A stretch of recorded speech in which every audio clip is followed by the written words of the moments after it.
So I hate to admit it, but I used to be one of those anti-music theory guitar players. I was convinced that the second I learned any theory, my creative spark would wither away and everything I played would sound like one of those Berklee faculty jams.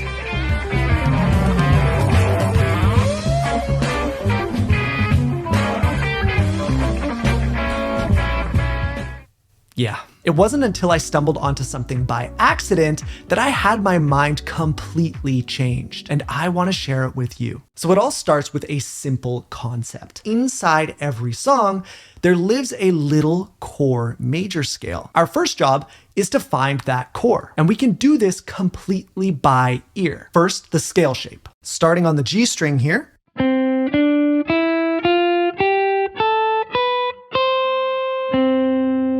and whichever note I start and end the scale on, that is the name of the major scale. So in this case, these are both C notes, making this a C major scale.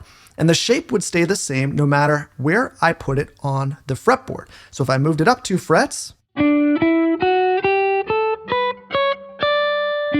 same shape, it would just now be named after the new first and last note. In this case, those are both D notes. Now, all we have to do is use our ear to position it for whatever song we're learning. Since there's a major scale at the core of every song, there is one position here that it will fit perfectly. When you're first learning this, it can feel pretty tough to hear exactly where it goes, but I promise anyone can learn this with a little patience and practice.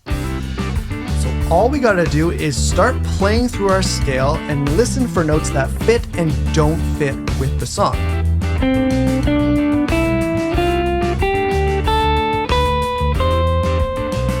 It sounds okay, but not quite right. Let's just shift it up 1 more fret. That immediately sounds wrong.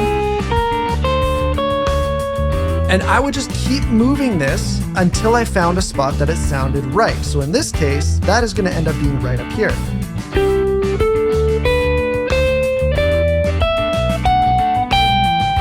Listen how every single note sounds like it fits.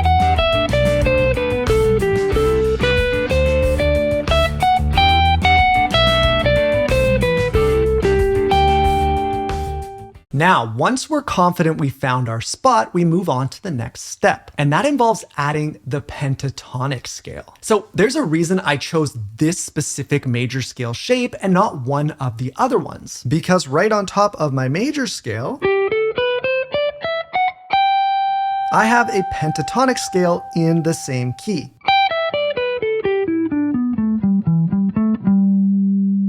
And something that's really cool here is if we look down at the low E string, this actually tells us both the major key that we're in, so that's a G note, so we're in G major, but also the relative minor key that all of this works for. So it's also an E minor. Both of those scales contain the exact same notes. Now, if I'm soloing along to this song or writing a riff, I can use this as a starting point. Since I'm in the correct key, what I've built here will all sound good.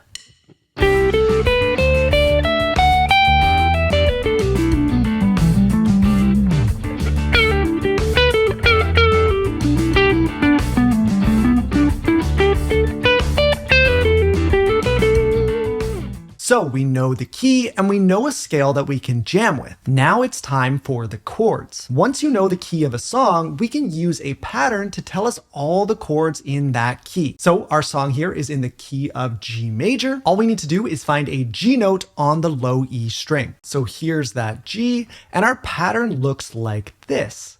Each one of these notes represents the root note of a basic bar chord. Pay close attention to the colors and numbers here because that's what tells you if it's major, minor, or diminished chord. Now, if I follow this pattern and play bar chords for each one, I'd have every chord in this key of G major or E minor. G major, A minor, B minor, C major, D major, E minor, F sharp diminished, resolve it back on that G major. Since this tells me where all of my chords are, I call this a chord roadmap. So I know the key that I'm in, I know which chords exist in that key. Now all I need to do is use my ear and some trial and error to pick out the chord progression. I like to listen closely to exactly where the chords are changing, and then I also listen to the bass, which can be really helpful to pick out those root notes. Okay, so I'm listening to the changes first. So it's gonna go here, there, there, there, there. It's just 4 chords cycling, and it can be any one of these 7 chords. So I'm just gonna start trying them out. Is it this one? Nope. Sounds like this one maybe? That's my first chord. So as it comes back around, let's listen again. That's definitely correct. Now to me, it sounds like it goes right up to the next one here. So from a C to a D major. So let's wait for it to come around. Let's try it. That's right. What is that next chord? It sounds like a minor chord to me. I don't think it's that one. To me, it sounds like it's probably this 6th chord here. So let's try it again as it comes around.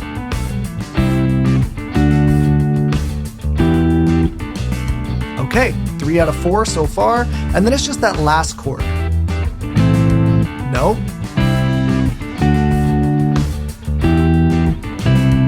Definitely not going back there.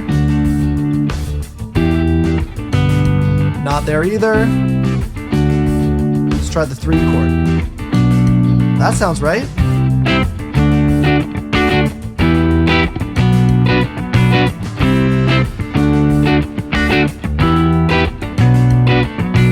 I now know the key, I know a scale that I can solo with, and I know all the chords. I basically fully understand that song and how it works. Let's try going through another song step by step. So we start by positioning our chord major scale. Well, this one doesn't sound quite right anymore, so let's try descending. Nope.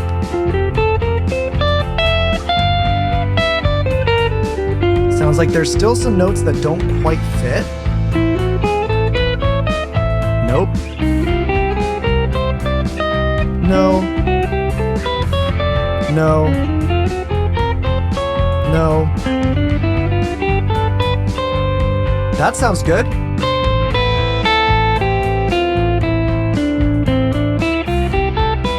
That sounds good to me. So this is C major, and right on top, my A minor or C major pentatonic.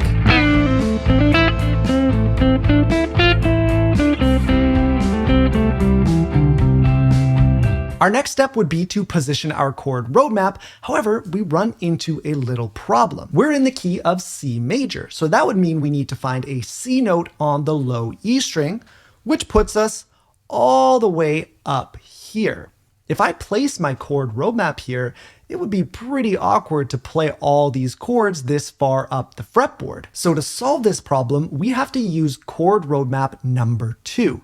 For this one, we just need to find the key note on the A string instead of the low E string. That puts us right here. And you'll notice that the rest of the roadmap is actually reversed. So instead of going up onto the G string, we go down to the low E string. This allows us to keep using E and A shaped bar chords to play all of our chords. Again, you want to pay close attention to the numbers and the colors of the notes because they tell you which ones are majors and which ones are minors.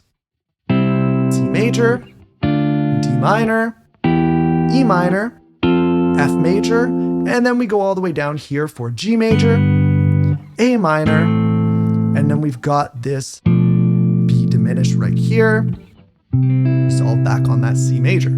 And we can now use our new roadmap as a guide to figure out which chords this song uses. So let's get right into testing chords.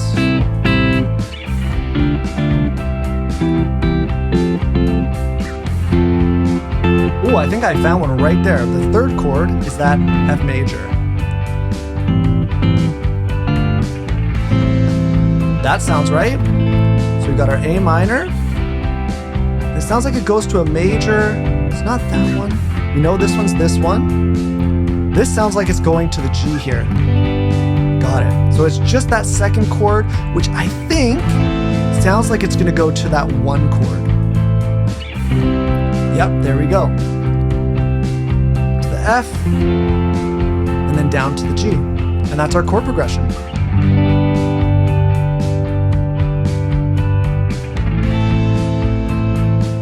We've got our key, we've got a scale to solo or write riffs with, and we've got all the chords. And again, nothing about the shapes or patterns change in other keys. You just need to decide if chord roadmap 1 or 2 is more convenient, and you're good to go. From here, I'd recommend building on what you just learned, and a great place to do that is with this lesson right here. It'll show you how to connect your chord roadmaps to your scales. If you want to support the channel, you'll find my courses and Patreon linked down in the description. Thank you so much for watching, and I'll see you in the next one.